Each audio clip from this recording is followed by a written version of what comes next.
Couple-led businesses can be unstoppable when intentionality leads the way.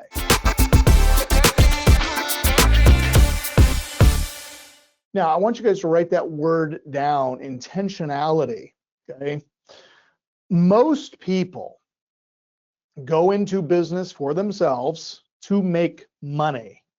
And there's not that there's anything wrong with that. Money is the fuel that's required to keep the business growing, okay? But in the absence of intention, why are we starting this business? And it doesn't have to be, because we want to tithe more to our church, or we want to support some charity, although those are great things. But the intentionality of the business, why? Well, you've got small kids, so you'd like to work from home, or you really enjoy traveling, so you would like to have an income stream or a business that allows you to do it from anywhere.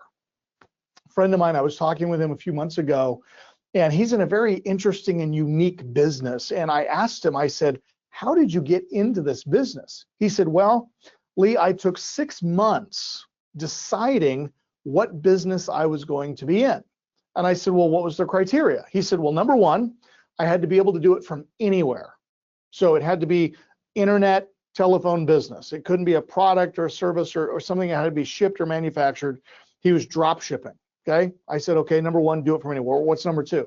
He said, I didn't want any employees. I didn't want to have to manage anybody. I didn't want any direct reports. So I didn't want any employees. And I said, and number three, he said, and number three, I could make a lot of money doing it. Now, with just those three criteria, think about that. Can do it from anywhere you want, no direct reports, and make a lot of money. Food truck is immediately out, okay? Because you can't do that from anywhere in the world, because the food truck can only go so many places, okay? Not having any direct reports, food truck, you're gonna have people working in there with you.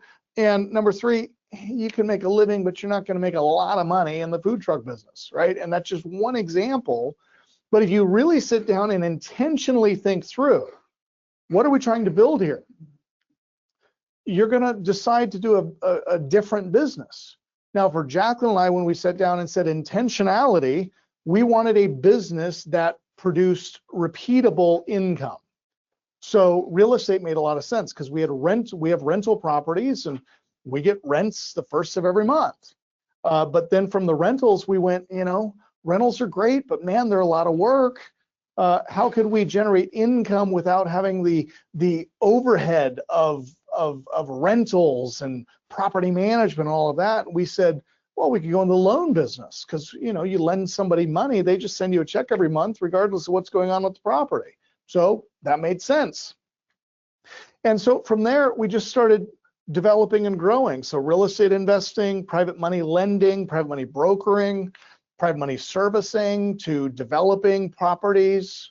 And that's how it just grew and scaled, because we were intentional in what we were building and why we were building it.